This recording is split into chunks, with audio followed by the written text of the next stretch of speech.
Hello, everyone. Welcome back to our channel. I am so happy to see you today. This is a very special day because we are talking about the most important question in the English language.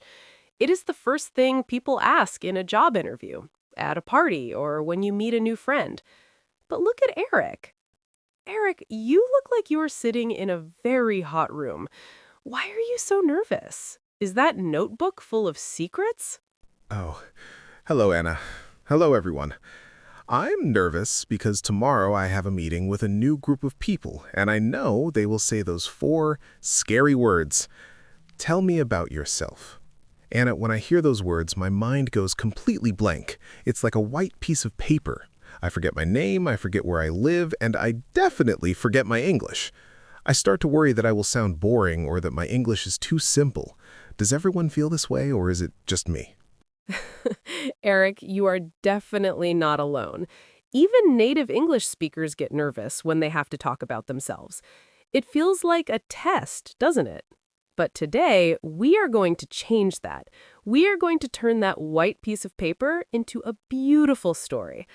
We have 5 tips to help you answer this question perfectly, even if you are a beginner. And please, everyone, stay with us until the very end because the 5th tip is the most powerful secret to making people like you instantly. But before we reveal the first step, if you have ever felt nervous or shy when meeting new people, please click the like button. It helps us feel more confident together. And subscribe to join our family so you never have to feel alone in your English journey again. Eric, take a deep breath. Are you ready to start with tip number 1? Okay, I'm ready. I really want to learn how to do this. I don't want to be the quiet person in the corner anymore. Tell me, Anna, how do I begin? Should I start with my childhood? Should I talk about my cat? Where does a beginner even start when the world is waiting for an answer? Tip number 1 is the present start. Many people try to tell their whole life story, but that is too much for a beginner. The best way to start is to talk about right now. Start with your name, where you live, and what you do today. Keep it simple. Say, "Hi, my name is Eric. I live in this beautiful city and I am currently working as a," or "I am currently studying." Use the word currently. It is a very professional word that shows you are focused. Do not go back to the past yet. Just stand firmly in the present moment. Currently. I like that word. It sounds strong. So I would say, "Hi, my name is Eric. I live in a quiet neighborhood and I am currently learning English to improve my life." That feels safe, Anna. It's not too long and I know all those words. But after I say that, there's usually a silence. People look at me and wait for more. What do I say next? I don't want to just stop after 10 seconds. That's when the awkward feeling starts. Nodded. That brings us to tip number 2, the past bridge. Now that you have told them who you are today, you can give them a small bridge to your past. Talk about your experience or your education, but only the important parts. You can say, "Before this, I studied," or "I have worked in this field for 3 years." You don't need to give every detail, just give them a small map of how you got here. This shows people that you have a history and that you have been working hard. Even if your English is simple, using the words "before this" helps the listener follow your story easily. Before this, that's another great bridge.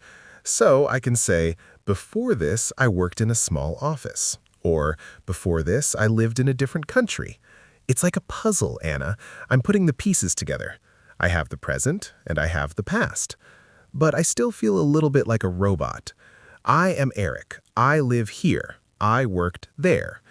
It sounds like a list of facts. How do I make it sound more human? How do I make people feel like they're talking to a real person with a heart? This is tip number 3, and it is my favorite, the human spark. After you talk about work or study, tell them one thing you love. This is where you talk about your hobbies or your passions. You can say, "When I am not working, I love to," or "I am very passionate about," maybe you love cooking or hiking or playing the guitar. When you talk about something you love, your face changes. You smile, your eyes brighten. This makes the other person feel relaxed. It gives them something to talk to you about. If you say you love cooking, they might say, "Oh, I love cooking too." Now you are not in an interview, you are in a conversation. Nodded, slowly eyes brightening. When I am not working, I love to play football. Yes, my face did change just now because I was thinking about football. I felt more relaxed. I think I was so worried about being correct that I forgot to be me. If I share a little bit of my heart, the English feels easier because the topic is something I know very well. I know how to talk about football. But Anna, what if they ask me about my future? What if they want to know what I want to do next? That part is always hard to say in a new language. That is tip number 4, the future goal. This is how you finish your answer. Tell them why you are there. If it's a job interview, say, "In the future, I want to grow in this company." If it's a new friend, say, "I am looking forward to learning more about this group." This shows that you are a person with a purpose. It shows that you are moving forward. A beginner who has a goal is much more interesting than a beginner who is just waiting. Use the phrase, "I am looking forward to." It is a very polite and positive way to end your introduction. Thinking. I am looking forward to. Repeats it slowly. I am looking forward to. I will write that down. It sounds very kind. So now I have a full plan. My present, my past, my human spark, and my future goal. I feel much better, Anna. I don't feel like a white piece of paper anymore. I feel like I have a story to tell. But you mentioned a secret. Tip number 5, the most powerful one. I'm very curious. I think our friends in the comments are also waiting to hear this secret. What is it? Here is the secret, Eric. Tip number 5 is the confidence mirror. When you are talking about yourself, the most important thing is not your grammar, it is not your vocabulary, it is your smile and your eye contact. If you look at the floor and speak with a sad voice, people will feel uncomfortable, even if your English is perfect. But if you smile and look into their eyes, they will see your confidence. They will mirror your feeling. If you are happy, they will be happy. This secret allows you to speak before you even open your mouth. It tells the other person, "I am happy to be here and I am a person you should listen to." Exhales deeply. A mirror.